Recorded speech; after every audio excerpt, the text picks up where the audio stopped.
Now, I'm feeling very excited about this recipe. It is a delicious recipe that uses some kind of pantry staples, but then we're gonna splurge on one special ingredient that's really gonna bring this home and make it extra special. So we are making my lemony crab pasta. It's very tasty. Yeah. I invented this recipe one day. I was sitting at home and I was like, oh gosh, what do I want to eat? And I kind of wanted carbonara, but then I was like, I don't know. I kind of want some lemony, so I threw some lemon in there. But then I also wanted it to kind of taste like a sesame seed bagel, so I put sesame oil in it, and then there's crab. Honestly, it's everything I could ever want in a bowl, and it's delicious. I'm feeling very good. This is one of those like no edits. All right, so the first thing we need to get started on is the pasta. Now, pasta is something that is typically something we reach for. Maybe we're buying, I know me in university, I had a lot of pasta because it is a budget-friendly staple that you can have on hand. So you can use any type that you've got hanging around. I'm using spaghetti. Anything that's on sale will work perfectly for this though, because the sauce is so rich and delicious. Really any sort of noodle, you're gonna be good to go. Now I'm gonna season my water really well with salt. I use kosher salt because that's my fave. If you're using sea salt, you can add less than this, but I'm going kosher, so I'm going big. Don't worry, most of that salt's going down the drain. You know, it's fine. Now I've got 350 grams of spaghetti here. Again, I'm using spaghetti. I like a long noodle. You could also do this with really whatever you've got hanging around. If you are doing a long noodle, I like to grab it, give it a bit of a twist, and then drop it into the pot. Now, while that spaghetti does its thing, I'm gonna get to work on the sauce. Like I said, this is a little bit of a mashup between pretty much every delicious flavor I could ever want. So we're starting this off almost like a carbonara. So this is like an egg yolk thickened sauce. So for that, I need 4 egg yolks. Now, I'm just gonna divide these into my bowl. I like to save my egg whites. Honestly, I'll throw them into scrambled eggs in the morning. Sometimes if I'm feeling fancy, I'll make a meringue, but let's be honest, no one has time for that right now. Even me, I'm like, I want to bake more this year because I do love baking. I love sharing it. I love bringing it to my neighbors. I love it so much. But every once in a while, I think about it, and then I come down to it, and I'm like, maybe not. But hold me to it. I'm gonna bake more this year. All right, so again, getting those separated, I like to do the shell to shell method because I find that works really, really nicely. Basically, you're passing that yolk back and forth between the shell. Since I'm not making maybe the fanciest meringue cake or something, if a little bit of yolk gets in there, that's gonna be totally fine. If you are making something like a macaron or a meringue cake, you need those whites to be clear. But for this recipe, I don't know what I'm talking about them. We're not using them. They're just gonna be there for the fridge for later. So passing it back and forth. You can also do the one where you kind of scoop the yolks out with your hands, but it's a little bit messier. So again, egg whites are good for tomorrow morning's breakfast. Egg yolks are for today. So I'm gonna give those a little bit of a whisk just to get them a little broken up. And then into there to start building on the flavor, I'm going in with a couple teaspoons of toasted sesame oil. This is something I have on hand. If you don't have this, you don't need it for the recipe, but it does bring this really nice, delicious golden brown flavor into this pasta dish in the most wonderful way. So about 2 teaspoons of that is going right into those egg yolks. Now, egg yolks are nice and fatty. This is obviously also an oil, so it is also nice and fatty, but that's gonna give a nice creamy richness into this delicious pasta. Now, going back into the world kind of carbonara, I'm going in with some cheese. Now I'm using Pecorino Romano. You could use Parmigiano Reggiano, you could use Grana Padano, really whatever's on sale. I like Pecorino because it's got a little bit more funk to it. I find it a little bit stronger than Parmigiano Reggiano. I'm gonna grate in about half a cup. And the thing about using these cheeses, these harder, kind of punchier cheeses, is you can use less to still get that flavor. If I were to use something like a mozzarella or something like that, with this it's almost like the cheese is gonna season the sauce and help thicken things up. But again, you only need about a quarter cup or a half a cup of that. Give that a whisk together, start to kind of clag together. Beautiful, beautiful. Now we're going in with lemon because why not? So I have got some lemons here and I'm gonna add in the zest and juice. Now, really, really tasty and good. So go in with that lemon zest. Then I'm gonna go in with that juice. Perfect. Now, if you can, fresh squeezed lemon juice is always the most delicious. It tastes kind of fresher. It doesn't taste kind of like lemonade, which isn't the worst thing in the world, but not what I'm going for with this delish pasta. All right, that's going in. Okay, we got it. Give that a good whisk together. Now I'm just gonna season that up with some pepper, a little bit of salt, and then I wanna add in some herbs. So for me, I'm going in with some parsley and just a little bit of oregano. If you don't have oregano, that's totally cool, you don't need it. It does give kind of a perfumey flavor into things, but it's really, really delicious if you use it in smaller doses. So I'm going in with about 2 tablespoons of some parsley. as well as about a teaspoon-ish of some oregano. Again, oregano has almost like a lemony perfuminess to it. Really, really good in smaller doses. I'm new to the oregano train. Didn't love it for a really long time, but get ready 2025, we're going oregano.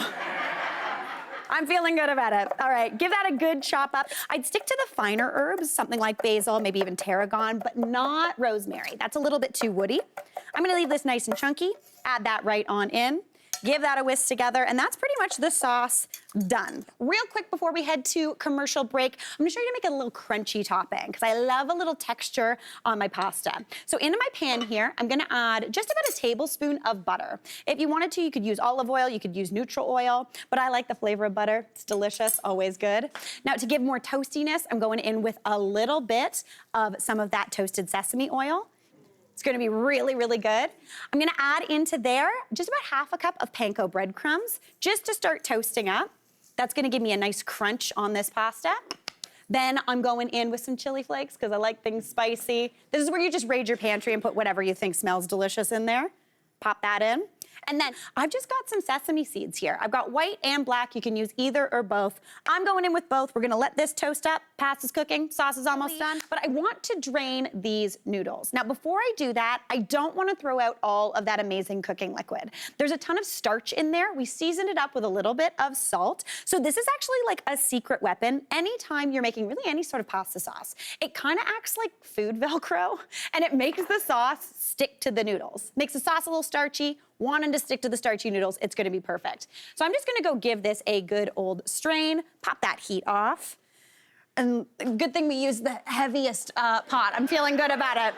Honestly, I'm much stronger than I look. I feel good about it. All right, just drain those noodles out, looking absolutely beautiful. Now you don't have to worry too much about getting all that water out, because again, we want some of that. So pop that back on into the pot. And then I'm just gonna bring this over here so we can chat through this sauce and also that fancy crab we're gonna add. So again, before the break, we made this almost sort of like a lemony, sesame, carbonara-y situation in this bowl.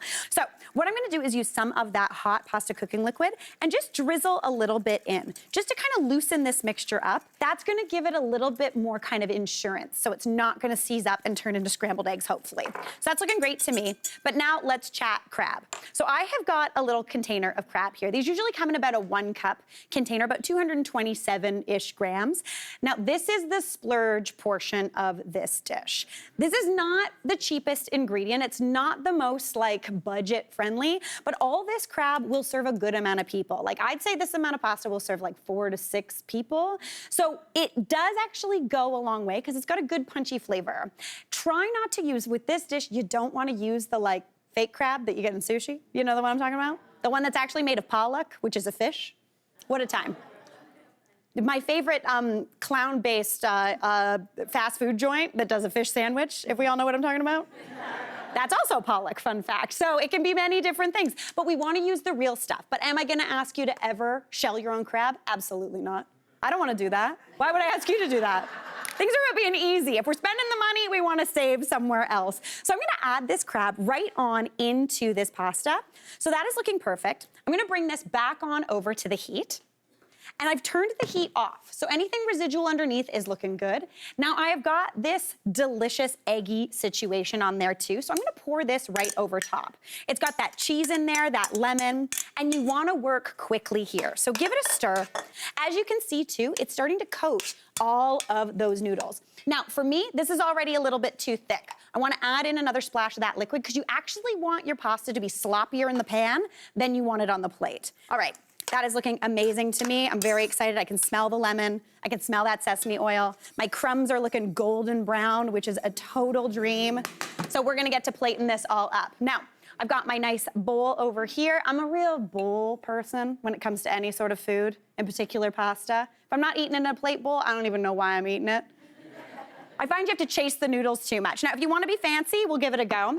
What you wanna do to make this have a nice kind of like presentation, grab your tongs, grab a ladle, just grab whatever you want out of that pasta, stick it in there and give it a swirl.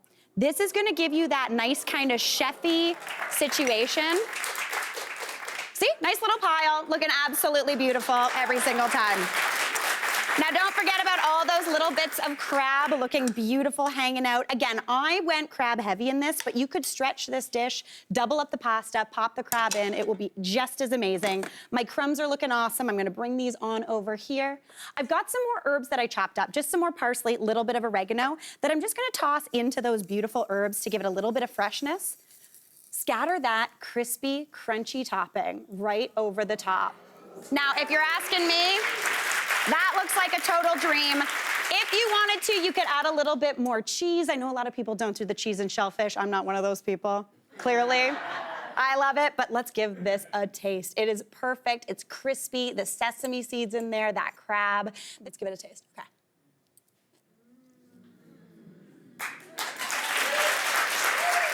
That's a total winner. You have to try it. Hey, Mary here. What did you think? Drop your comments below and don't forget to like and subscribe for more of the good stuff.